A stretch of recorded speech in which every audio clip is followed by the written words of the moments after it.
So imagine you're designing a key for like a very specific, very dangerous lock.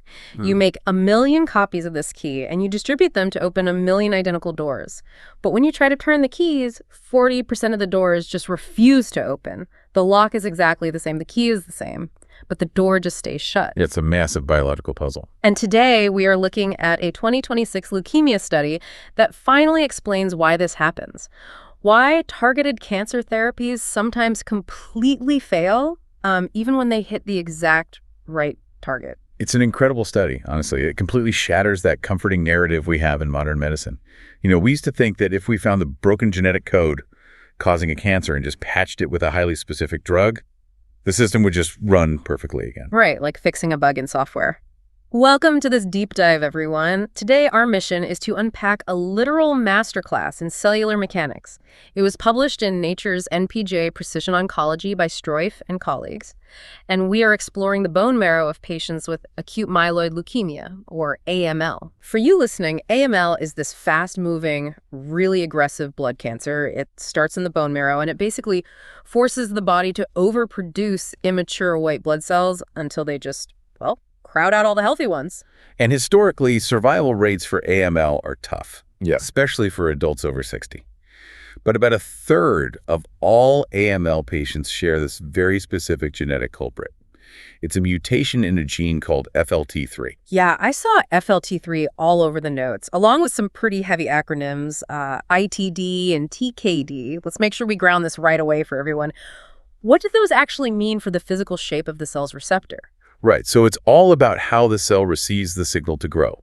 FLT3 is a receptor on the outside of the cell. An ITD mutation, which stands for internal tandem duplication, essentially means the receptor gets like extra amino acids jammed into it. So it gets physically bigger. Exactly. Becomes physically too long, it misfolds, and that misfolding turns it permanently to the on position. Wow, okay. Now, a TKD mutation, which is tyrosine kinase domain, is a bit different.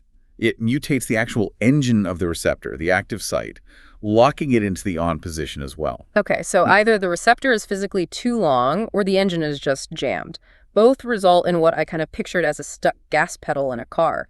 The cell just constantly being told to divide and multiply and overrunning the bone marrow. That's a great analogy. And the current standard of care, the drug designed to, pull that gas pedal back up, is a first-generation FLT3 inhibitor called Midostaurin. Right. Midostaurin targets that specific broken FLT3 receptor. But here is the central dilemma we're unpacking today. It only works for about 60% of patients. Which brings us back to those identical doors that just won't open. If 100 people have the exact same jammed gas pedal and you use Midostaurin to unjam it, 40 of those cars just keep accelerating. Exactly. So to figure out what those remaining 40% of cells are doing to survive, the researchers built this incredible testing method. They didn't just drip some midostaurin on a standard lab slide. I was reading that they use DSRT, which is drug sensitivity and resistance testing. Right, and the sheer brilliance of their DSRT approach really comes down to the environment they created. Because they took bone marrow cells from 63 different AML patients who all had this FLT3 mutation. But instead of putting them in, a standard plastic petri dish, they placed them in a specialized fluid called HS5 conditioned medium. Okay, wait, why does that matter? What is HS5 actually doing differently? Well, think about it from the cell's perspective. If you take a cancer cell and put it on cold, hard plastic, it gets stressed in really unnatural ways. Right. It drops its normal defenses because it's completely out of its element. HS5 is a medium that is incredibly rich in the specific cytokines and growth factors found in the human bone marrow stroma. Oh, I see. Yeah, it simulates the spongy, chemical-rich neighborhood the cancer actually lives in. If you don't mimic the bone marrow microenvironment, the cancer cells act completely differently, and your drug tests are basically useless. That makes total sense. So they build this simulated biological neighborhood, and then they blasted these patient cells with 527 different oncology drugs at 5 different concentration levels. It's massive. It is a staggering scale, over 2,600 unique tests per patient. It really is. And they measured the results using something called a standardized drug sensitivity score, or SDSS. It's not just a basic binary question of, did the cell die or not? Yeah. It actually measures the area under the curve across those 5 different concentrations. The notes mentioned a really specific threshold for that, an SDSS above 3.46. What does that number actually represent in the real world? So that number is the statistical threshold separating clinical responders from non-responders. The researchers proved that this specific Petri dish testing perfectly matched real-world clinical outcomes. Wow, perfect. Yeah, the patients who actually achieved complete remission in real life after being treated with midostaurin, their cells in the lab consistently hit a sensitivity score above 3.46. Okay, let's unpack this because that is wild. So they proved they can accurately predict if a patient will survive their chemotherapy just by testing their cells in this simulated environment first. Big thing. But getting back to the mutation itself, did the drug work better on the ITD mutation, the one with the extra long receptor, or the TKD mutation with the jammed engine? Well, that is the first major plot twist of the study. You would assume the structural flavor of the mutation, or even like the mutation burden, meaning how many cells have it, would predict if midostaurin works. Right. You'd think one is easier to fix than the other. Exactly. But the data showed that 5-year survival and drug sensitivity were practically identical between the ITD and TKD mutations. Wait, really? So the genetic barcode of the mutation doesn't explain the resistance at all? Not at all. The locked gas pedal is identical. The drug is identical. The resistance is coming from somewhere else entirely. Okay, let's pause here. Let's organize what we've mapped out so far for you listening, just to make sure we're holding all these pieces before we zoom in even closer. So first, FLT3 mutations. Whether they stretch the receptor or jam the engine, they drive this leukemia by keeping the cellular gas pedal pressed down. Right. Second, midostaurin is the precision drug meant to stop it. Third, testing these cells in a simulated bone marrow environment accurately predicts real-world survival. And fourth, the specific DNA mutation does not explain why the drug fails 40% of the time. Spot on. So if you're listening right now, keep this question in your mind as we zoom in. If the DNA mutation isn't the shield protecting these cancer cells, what is? Because as a researcher, you have to be scratching your head at this point. Oh, absolutely. But they found a massive clue when they looked at the broader response. The cells from the non-responders weren't just immune to midostaurin. They exhibited what's called polytherapy resistance. Polytherapy meaning multiple therapies. Exactly. They were stubbornly resisting dozens of other drugs in that massive library. So it's not just a locked door, it's a completely fortified bunker. Yes, and part of that fortification came from a co-mutation. They found that some of these resistant patients had a mutation in an entirely different gene called TET2. TET. Yeah. When TT2 was mutated alongside FLT3, it acted as this massive amplifier for this multi-drug resistance. Wait, if TET2 is the amplifier causing this multi-drug resistance, why aren't we just targeting PE2 directly? Like, why not just build a drug for that? It's a great question. But TT2 is an epigenetic regulator. It controls how other genes are turned on and off across the entire cell. Oh, I see. Yeah, trying to drug TT2 is a bit like trying to fix a single corrupt file by smashing the whole computer's hard drive. It is incredibly difficult to target safely. Right, that sounds risky. Very. So we have to look downstream at what the cell is physically doing, which is why the researchers looked at the proteomics. The proteomics, meaning the actual physical proteins the cells were building, instead of just looking at their DNA blueprint. Exactly. They analyzed the phenotype, which is the physical state of the cell, and they found that the cells that actually responded to midostaurin looked mature. They had differentiated into recognizable specialized forms like monocytes or dendritic cells. Okay, I like to think of this like specialized factory workers. You train them, they go to their specific station on the assembly line, and they operate predictably. They follow the rules. That's perfect. But the non-responding cells were stuck in an immature progenitor-like state. Scientists refer to them as leukemic stem and progenitor cells, or LSPC. Like chaotic, unassigned raw recruits who just refuse to take orders. Yeah, exactly. I also noticed the study said these immature cells had incredibly high signatures for interferon and MYCE2F. What are those pathways actually doing to the cell to make them act like that? So interferon pathways act like chronic cellular alarm bells. They drive constant inflammation. Like a fire alarm that won't turn off? Right. And MYCE2F pathways are the aggressive division gears of a cell. So these immature cells are basically sitting in a state of high alarm, constantly dividing, and completely refusing to specialize. And to figure out exactly what these immature cells look like from the outside, the researchers mapped 76 different surface markers using spatial single-cell proteomics. These markers are called CDs, right? Cluster of differentiation. Yes. Think of CDs as the physical ID badges, or uniforms, worn on the outside of the cell. The researchers found that the immature resistant cells were specifically covered in two proteins, CD38 and CD45RA. So that's the uniform. If you see CD38 and CD45RA on the surface, you're looking at a cell that is going to aggressively resist your midostaurin treatment. Exactly. But the sources noted something strange about the cell membrane itself, too, involving two other proteins, CD45 and CD82. Yeah, this is where we get into the literal physical architecture of the cell. In a healthy, mature cell, proteins like CD45 and CD82 co-localize. They physically group together on the membrane to form what we call rafts. Call it LAFs, okay? Yeah, they have to be near each other to pass signals from the outside world into the cell. I picture that like two cell towers needing a clear line of sight to relay a message. If they're together, the signal goes through. Exactly. But in these immature resistant cells, the researchers found massive membrane disruption. CD45 and CD82 were highly polarized. They were literally clustered at opposite ends of the cell. Wow. Why does that happen? Are the cells like actively reorganizing their membranes just to hide from the drug? It's more likely just a byproduct of being in that immature state. Mature cells have a well-developed internal skeleton, the cytoskeleton, that anchors these proteins in place. Oh, and the immature ones don't. Right. Immature cells lack that structural organization. The proteins just drift. So one cell tower is pushed to the North Pole, the other to the South Pole. The signal drops. The communication lines are physically cut. So the cell membrane is literally a warped, chaotic mess. But here's the biological mystery that really stuck with me. The midostaurin is still getting inside the cell. It's a small molecule drug. So how do these immature cells survive the attack once the drug is actually inside? Well, here's where it gets really interesting. We have to look at the internal cellular circuitry. Normally, when midostaurin enters a sensitive leukemic cell, it executes something called STAT5 dephosphorylation. Okay, let's translate that for the listener. If we picture the cancer cell's growth engine, STAT5 is the main power grid. Dephosphorylating it means midostaurin walks in and physically cuts the main power lines. That is the intended mechanism. And in the lab, when they tested responding cells, like the MLM13 cell line, midostaurin cut that STAT5 power grid within a single hour. The cell just shuts down and dies. Boom, problem solved.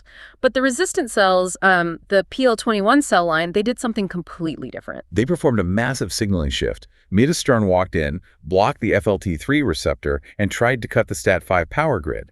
But the resistant cells bypassed that block entirely. They instantly ramped up a completely different signaling pathway called PI3K-AKT. PI3K-AKT. So if STAT5 is the main power grid that the drug just destroyed, AKT is like the hidden underground backup generator. Yes, exactly. The cell just switches it on, and the fortress keeps running. So the supervillain doesn't care that you took out the main power. The midostaurin is rendered completely obsolete the moment it tries to do its job. The drug does exactly what it's supposed to do, but the cell just routes the power elsewhere. And the ultimate consequence of this AKT backup generator is what makes this cancer so incredibly lethal. Persistent AKT signaling stabilizes a family of proteins called IAPs. Right, IAPs, inhibitors of apoptosis proteins. Let's make sure the mechanics of this are crystal clear for you listening. Apoptosis is programmed cell death.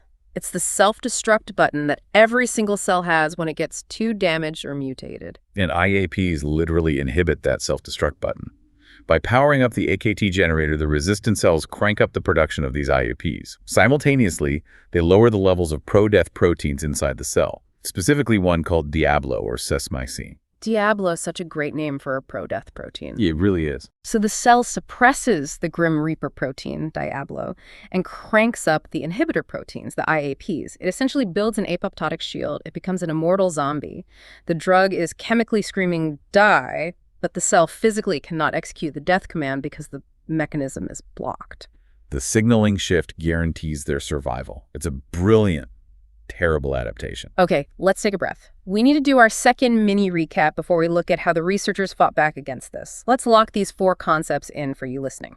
First, the resistant cells are immature, displaying specific warning flags on their surface, CD38 and CD45RA. Right. Second, their physical cell membrane is structurally warped, with those communication proteins banished to opposite ends of the cell. Third, when the drug attacks, they perform a signaling shift, turning on an AKT backup generator. And fourth, this backup generator powers up an IAP shield, unplugging the cell's self-destruct button. That's the complete picture of resistance. So, I turn to you, the listener. Put yourself in the shoes of the scientist looking through the microscope. You have just mapped out this exact survival mechanism. You know the cancer cell is surviving by relying on an IAP shield powered by an AKT generator. What is your next move? How do you shatter a shield you've just mapped out? Well, the researchers answered that exact question by setting up a synergy screen. They took these stubborn, non-responding cells, and instead of relying on one drug, they hit them with a library of 526 combination therapies. Wow. Yeah, they wanted to see what could break the shield. And the undisputed winners were a class of drugs called SMAC mimetics. Specifically, drugs with names like birinapant and LCL-161. Now wait, we just talked about SMAC. Diablosmac is the pro-death protein the cancer cell was suppressing. Right. So asemabloesmac is a drug engineered to physically impersonate the Grim Reaper. That is exactly what it does. And this is just brilliant pharmacology. SMAC mimetics act as direct antagonists to the IAPs. Remember, the IAPs are the shield preventing cell death. The SMAC mimetic enters the cell, binds directly to those IAPs, and neutralizes them. It rips down the shield, restoring the cell's ability to trigger its own apoptosis. The self-destruct button is plugged back in. Oh. But here is a really crucial detail about precision targeting from the sources. We just established that these resistant cells have a specific uniform rate. They are covered in CD38 and CD45RA markers. Right. When they use the SMSC mimetic birinapant combined with midostaurin, it specifically wiped out that exact subpopulation. But the researchers also tested another famous, incredibly powerful leukemia drug called venetoclax. Yes. And venetoclax completely failed to synergize with midostaurin here. Why did such a powerful drug fail? Because venetoclax targets a totally different survival mechanism. Venetoclax is famous for binding to a protein called BCL2. But as we just mapped out, these specific immature cells aren't relying on BCL2, they're relying on IAPs. Ah, I see. Yeah, the flow cytometry showed that venetoclax targeted a completely different subpopulation of cells that were CD34 high. It barely touched the CD38 and CD45RA resistant cells. So what does this all mean? This highlights something so important for you listening. In modern oncology, just throwing strong, famous drugs at cancer isn't enough anymore. You have to match the drug to the specific cellular phenotype that is causing the resistance. Venetoclax was hitting the wrong squad of soldiers entirely. Exactly. Birinapant was the sniper meant for the exact squad causing the problem. And finding the right drug combination was actually only half the battle, because the researchers also explored the art of timing. They discovered a sequential algorithm. The order of operations. Yes, if you give the midostaurin and the SMAC mimetic at the exact same time, the combination is significantly less effective. Really? Yeah, the ultimate algorithm they found was sequential. You give midostaurin first and let it work for 24 hours. Hold on. Why would you give the drug we know they resist first? Doesn't that just give the cancer time to adapt and fortify?